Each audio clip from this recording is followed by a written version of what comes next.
Dr. Mark Changizi here with your Science Moment.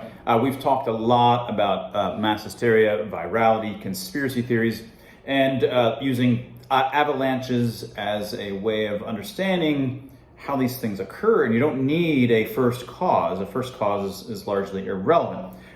So I've done this in lots of different ways, trying to get folks to understand what drives psychosocietal events, political, community level phenomena.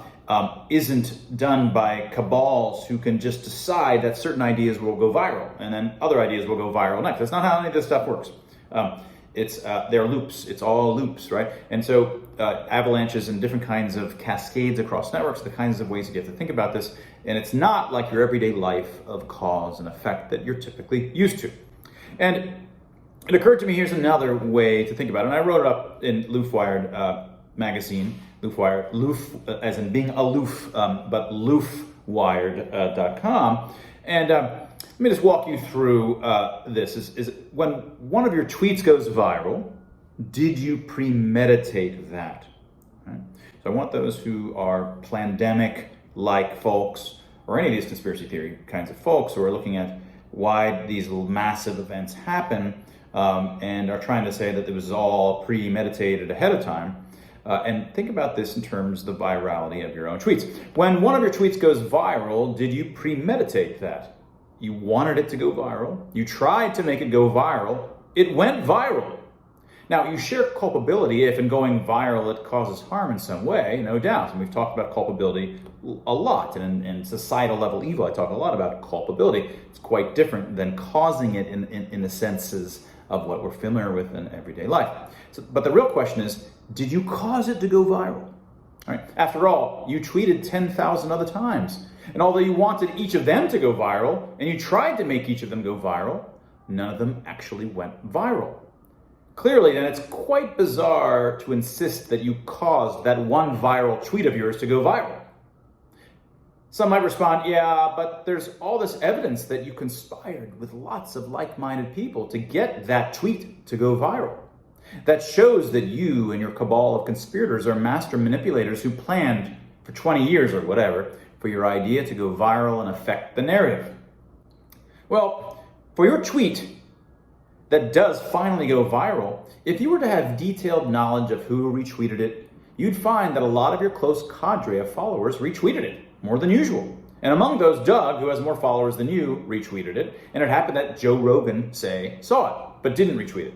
Your follower, Susie, who retweeted it, got retweeted by a fairly large account. And that retweet was also seen by Joe Rogan, but this time it somehow spurred him to retweet it. The rest is history. Get in the weeds on how the virality happened, and it will be a story of mostly fellow travelers with loads of overlapping connections and many shared aims. It will look like a conspiracy. And it was a conspiracy, but not necessarily in the sense of a formal group that sees themselves as a group. Some subsets of the retweeters behind your viral tweet might actually interact via DMs or email or in the real world. They might even have discussed purposely trying to align their messaging so as to augment the chances of a viral tweet on their shared vision. And some of the accounts retweeting it might themselves represent a cabal or institute, passing on the tweet because it serves their interests. There are then lots of conspiracies, some tight-knit ones and many crisscrossing, loose-knit, fractious, and temporary ones. What there was not was a pre-planned conspiracy to cause that viral tweet that day. Not by you, and not by some conspiracy that includes you. All those involved are culpable to varying extents for it going viral, but to understand what caused it to go viral, one must look more broadly.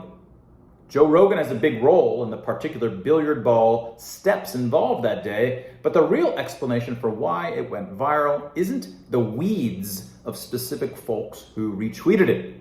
Rather, the real explanation concerns what the network was already ready to want to hear about and was excited to talk about. You didn't cause it to go viral. You and your tight or loose conspiracies didn't cause it to go viral either. What caused it to go viral is that the network was already poised to want to talk next about that. And you bear no responsibility for the network being so poised. you and your conspirators didn't cause that either. That's the nature of the spread of ideas in politics. Sure, there are cabals, loads and loads of them, but the ideas that stream through aren't controlled by some cabal. No cabal decides what we're all going to get cult-like about next.